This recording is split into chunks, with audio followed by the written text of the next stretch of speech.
என் பேர் தனுஷ். நான் கலாம்பரத்தில் வசித்தவர்.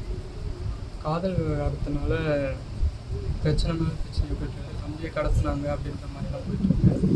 அது எதனால் என்ன விஷயம்னு தெரியல எனக்கு. ஜெயமூர்த்தி ஐயா அப்புறம் ஏடிஜிபி அவங்க அந்த சாரோட கார் வந்து போயிருந்தாங்க. இதெல்லாம் எங்களுக்கு தெரியாது. என்ன நடந்ததுன்னு எங்களுக்கு ஒன்றும் புரியலை.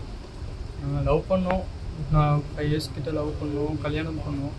அவங்க வீட்டில் பிடிக்காம போய் மேரேஜ் பண்ணிக்கிட்டோம். அவங்க வந்தாங்க, வந்து பேசினாங்க. இந்த மாதிரி போலீஸ் ஸ்டேஷன் வந்தாங்க. நாங்களும் எழுதி கொடுத்தோம். ஒய்ஃப் போக மாட்டேன், இல்லை அவங்க கூட தான் இருக்கேன் அப்படின்ற மாதிரி சொல்லிட்டாங்க.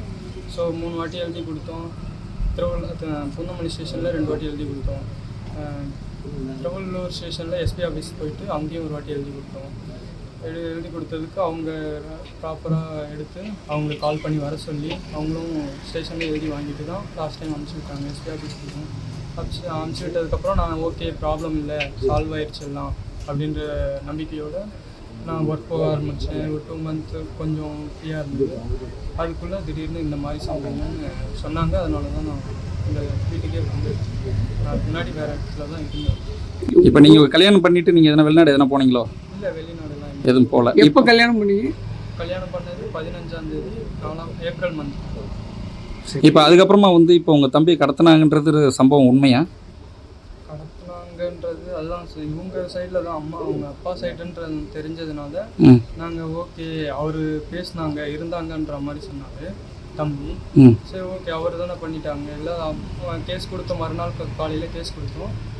அவங்க ஒய்ஃப் என்ன சொல்லிட்டாங்க, இல்லை அவருக்கு நிறைய மரியாதை இருக்குது, இது மாதிரி அது கேஸ்லாம் வாங்கிட்டு உள்ளே போனாலும் பிரச்சனை ஆயிரும் அப்படின்ற மாதிரி அவங்க கொஞ்சம் பயந்துட்டாங்க. அவங்களும் இல்லாமல் போய் பழகணும், எப்படி இருந்தாலும் பார்க்கணும் அவங்க இன்னொரு வாட்டி. அவங்க நான் போலனாலும் என் ஒய்ஃப் சைட்லேருந்து போவாங்க, மீட் பண்ணுவாங்க, ஏதாவது ஒன்று இருக்கும். ஸோ அதனால் நாங்கள் கேஸ் வாபஸ் வாங்கிட்டோம். அதாவது உங்கள் மாமனார் சைட்லேருந்தா? சரி, அவர் எந்த ஊர் ஆக்சுவலாக? அவர் தேனி சார். இதில் உங்கள் அம்மா சொன்னாங்க புரட்சி பாரத கட்சி தலைவருக்கு சம்மந்தம்லாம் இல்லைன்னு, அது உண்மைதானா? ஆமாம் சார், எங்கள் சைட்லேருந்து அது அவர் எனக்கும் கால் பண்ணவும் இல்லை, அவர்கிட்ட நான் பேசவும் இல்லை. அவர் தலைவர், அவர் மேலே உங்கள் பிரச்சனையில் சம்மந்தம் இல்லை அவருன்றீங்க? என் பிரச்சனையில் சம்மந்தம் இல்லை. எதனால் இழுக்கிறாங்கன்னு எனக்கு புரியலை. எங்கள் சைட்லேருந்து எந்த ஒரு பிரச்சனையும் இல்லை சார். கம்ப்ளைண்ட்டில் எதுவும் எழுதி கொடுக்கல? நாங்களும் எழுதி கொடுக்கல. ஓகே.